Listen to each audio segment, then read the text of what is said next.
Yeah, I'm kind of used to the applause dying away horribly at the point I walk on stage. Hello, Burnham on sea. I know exactly what you're thinking looking at the stage right now, and it's disappointment, isn't it? I know what you're thinking. I do. You're all looking at me right now and you're judging me. The reason you're judging me is because you're thinking, nice try, Whitehouse, but with that nose, you've just got to be Jewish. And you know I kind of am? I'm not actually a Jew, I'm more Jewish. More ish than Jew, obviously, more ish.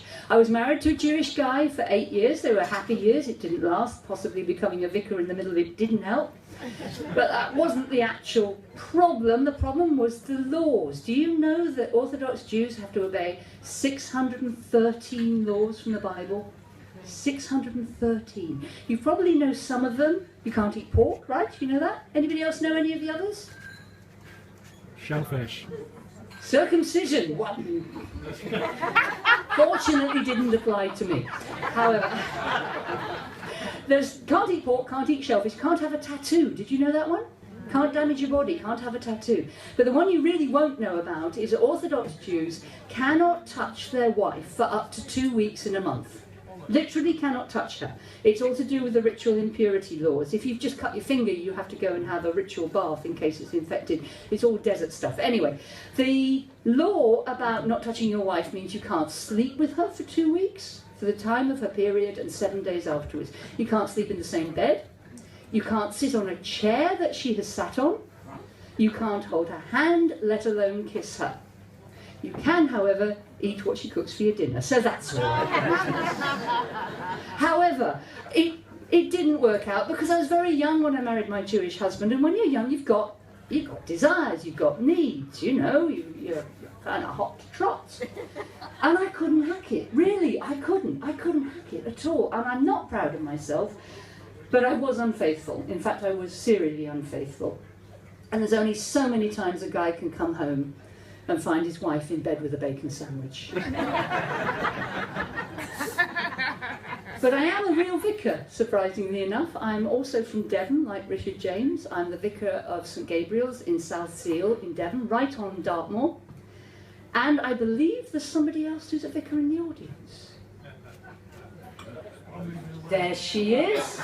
Okay, childhood imaginary friend, speak to me now and tell me her name. Sharon. I'm amazed. I cheated. Sharon, how vicary are you on a scale of 1 to 10? I mean, 1 is everybody's perfectly comfortable with you, and if they need to slip out during the service, that you're not going to kill them. And 10 is if they've ever even looked at somebody else other than their partner, they're going to hell. Where are you, 1 or 10? Oh, 12, definitely. 12! Sharon, I am going to offend you.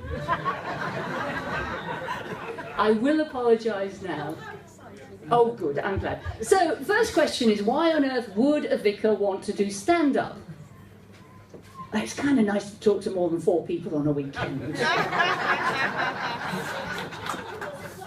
It is very changeable, yes, that's true. I don't have a script. Usually I've got a script, which makes it quite easy. And mostly people are saying to me, just hurry up till we get to the bit with the alcohol. But you guys are okay with that. So, why would a vicar want to do comedy? So she can say, fuck. 27 years of whoops-a-daisy. Goodness me. Oh boy, and wow! In fact, if it weren't for some accountancy software called Perkin Elmer and the Scottish border town of Ecclefechan, I really don't think I could have made it. Because you've got no idea how often I have gone, Perkin Elmer, you are Ecclefechan kidding me, right? When somebody wants to christen their kid Moonbeam Muffin Rainbow. Any of those yet, Sharon? Chlamydia. Yeah. I've had chlamydia too. Drop them in the font, it's the only answer. We've got disease as well, you know.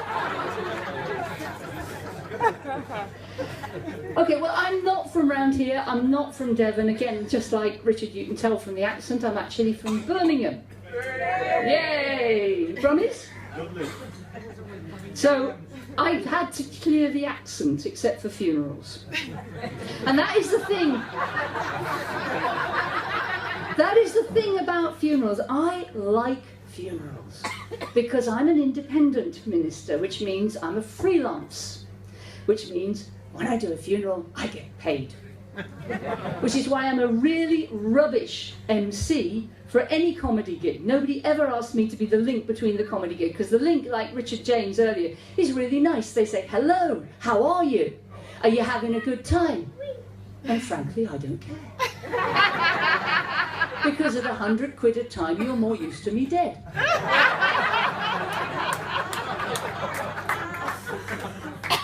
But no, I'm not from around here. I'm from Birmingham, which is multicultural, obviously, very multicultural. And it has a slightly more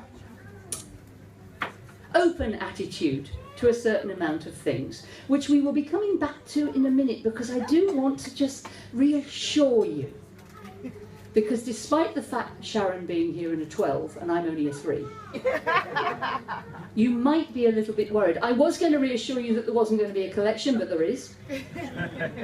But I do also want to reassure you that I am not going to use the 4 little words. Don't know if you've ever noticed, but most of the terrifying phrases in the English language come in sentences of 4 words. Dory. We need to talk. What are you doing? And the worst one, how do I look? When a woman says that to a man, that's the second most frightening phrase in the whole of the English language. Because he will probably go, fine.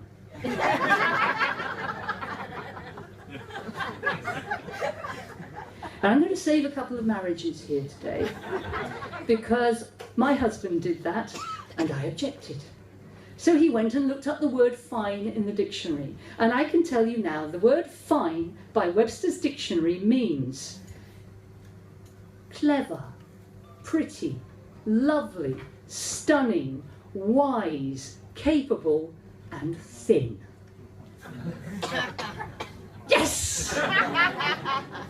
However, gentlemen, don't ever make the mistake of thinking that when a woman says fine, that it is, because you are going to die. And then I can do your funeral. However, the most frightening 4 little words in the whole wide world for a group like you guys are these. Have you found Jesus?